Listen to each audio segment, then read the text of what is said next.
It is not time for a package from China, because it's time for the action, because everything comes from China nowadays.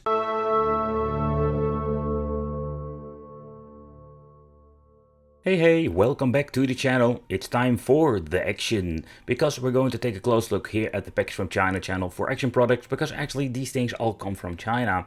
You can pick them up from Ali-expres, from other pages, or you can just pick them up from the action store. This is called the Fabric Soundbar, also known as the RS110. So this is a Bluetooth speaker soundbar, has 20 watts of power, 4 hours of playtime, and needs 2.5 hours of freaking charging time. It's quite a long time compared when you're looking at the way how long it plays. By the way, that is on 70%, not full, because it says here in the corner of the box, playing time, volume, 70%. And I mean, if you're up, yeah, 2. We have 2 speakers of 10 watts, that makes 20 watts.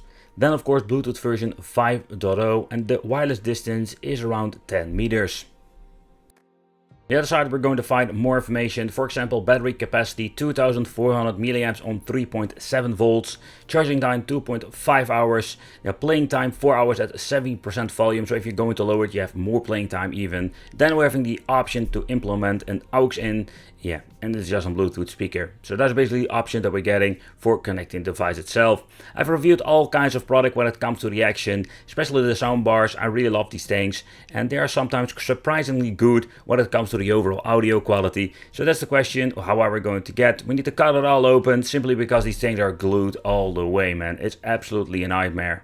What are we going to get inside the package? Not from China, but from the action, for the people who didn't know and skip the intro.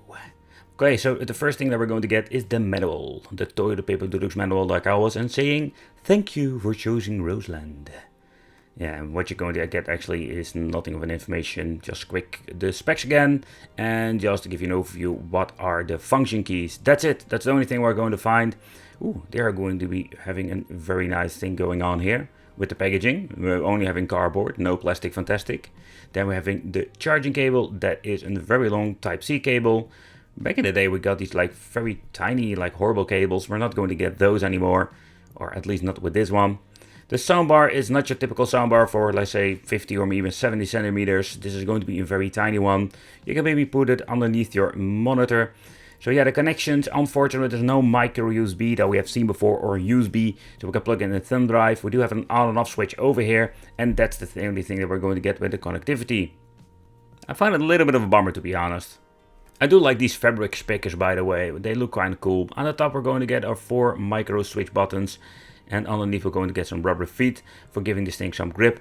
The controls are quite simple. What you're going to get is the amp. Here we can change between the aux mode and the Bluetooth mode, volume control and skipping that we need to use with the plus and minus, and of course pause and play with the left button. That's the only thing that we're going to get. So what you need to do is connect this thing to the Bluetooth connectivity, just see how it actually works. Let's boot up my Android. And let's scan for new devices.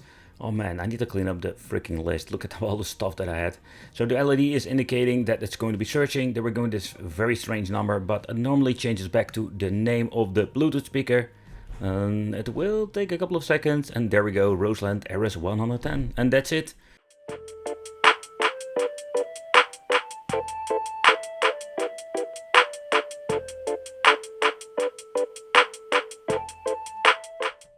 But the audio quality and overall, we do have some mid and some high. I was quite surprised by this, but the bass itself, you can just feel it by holding it, but it is not like something you will be excited about. It's just something you expect from 20 watts. If I recall it correctly, we're not paying a lot of money for this, or at least in my country. And if you're looking at the overall quality of the audio and the features you're getting, yeah, I think from that point on, there is nothing we can really complain about.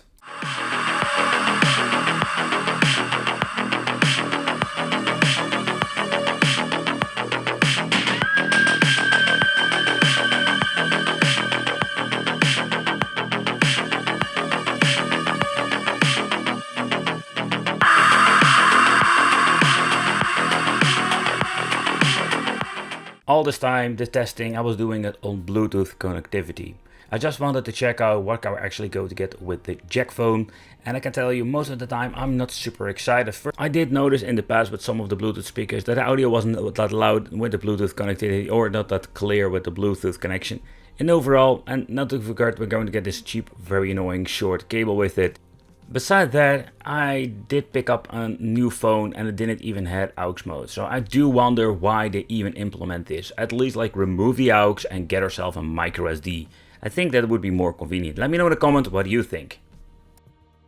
So this is basically a 20-inch LG monitor that I'm giving you a little bit of a comparison with, so how wide it is. So if you're going to have like a 32-inch, it's going to be looking really small. Yeah, you can connect it with the Bluetooth functionality of your television, for example. I think one of the methods you can do, or getting an aux cable. So there are options to basically connect it, but if you're going to have a huge television, this soundbar doesn't look that great, to be honest. For tiny monitors, it can be a very cool extra add-on, to be honest.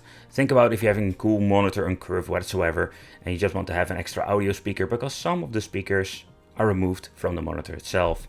Not with this one, because this is a really old school one. And overall, I think the quality for the money, you cannot really complain about it. That's what it is with the Action. I think I paid $16.99 or something for it. It's a cool fabric soundbar. Mid and high sound great, but there is no bass. I think is it not the case if you're going to get yourself like a professional, very expensive set, that most of the time with a soundbar you're going to get a subwoofer. And yeah, maybe they can do something with it if you're going to get yourself a kit. Nevertheless, thank you all for watching. Let me know in the comments what do you think of it. Did you buy it? And it would be great to see you in the next video. So subscribe and hit that little bell.